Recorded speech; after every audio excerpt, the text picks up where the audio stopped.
आजच्या कौतुक आणि सत्कार सोहळ्या प्रसंगी व्यासपीठावर उपस्थित असलेल्या पॅरामिलिटरी फोर्सेसच्या कॅप्टन रुचिरा जैन मॅडम,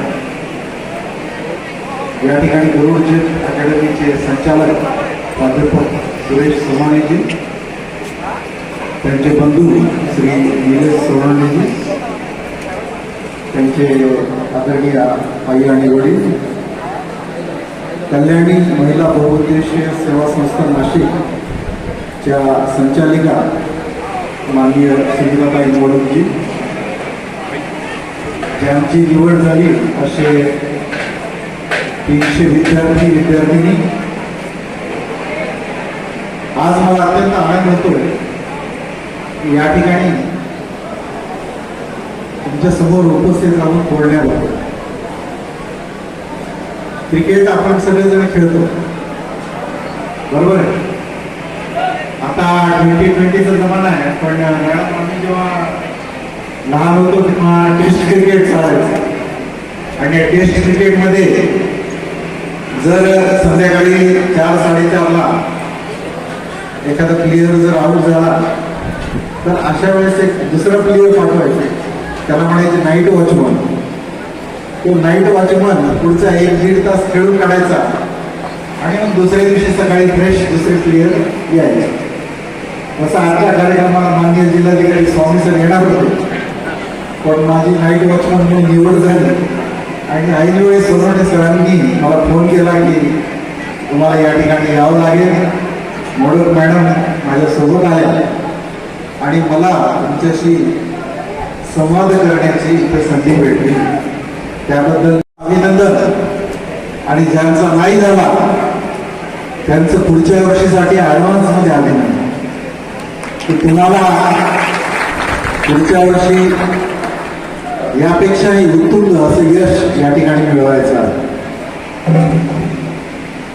या समारंभाचं वैशिष्ट्य असं की अकॅडमीचं नावच फार खास आहे, गरुड जेट, बरोबर आहे. जेट मध्ये जर एक काना वाढवला तर काय तयार होईल? झोप. आपल्याला झोपायचं का? आपल्याला जागं राहायचंय आणि आपल्याला ही शर्यत जिंकायची आहे. तुम्हाला माहित आहे ससा आणि कासवाची गोष्ट, की ससा खूप हुशार होता, पण मध्येच काय झालं, तो झोपला, आणि झोपल्यामुळे तो शर्यत हारला. त्यामुळे तुम्हाला झोपायचं नाही, जागं राहायचंय, आणि ही जी शर्यत आहे ही शर्यत जिंकायची आहे. आता प्रत्येकाला असं वाटतं की मी उज्ज्वल यश संपादन करावं. तुम्ही कृपया बोलू नका, शांत, एक 5 मिनिट बोलू. प्रत्येकाला असं वाटतं की आपण उज्ज्वल यश संपादन करावं, प्रत्येकाची इच्छा असते, परंतु प्रत्यक्षामध्ये हे यश कसं संपादन करायचं याच्यामध्ये मात्र आपण बरेचदा अडकळतो. यश संपादन करण्यासाठी सगळ्यात महत्वाची गोष्ट म्हणजे हार्डवर्क आहे. तुम्हाला माहित असेल की एक मधमाशी जी असते, मधमाशी, या मधमाशीला अर्धा चमचा मध गोळा करण्यासाठी तब्बल 2 लाख फुलांना भेट द्यावी लागते, तेव्हा कुठे अर्धा चमचा मध गोळा होतो. तर ज्ञान हे कणाकणाने मिळत असतं. मित्रांनो, तुम्हाला असं वाटलं की एक पुस्तक वाचलं मी आणि मला परीक्षेत सगळं काही आलं, तसं होत नाही. ज्ञान हे कणाकणाने मिळवावं लागतं, आणि म्हणून तुम्ही परीक्षेत ज्या प्रकारे नोट्स काढता, ज्या प्रकारे त्या परीक्षेला अप्रोच होता,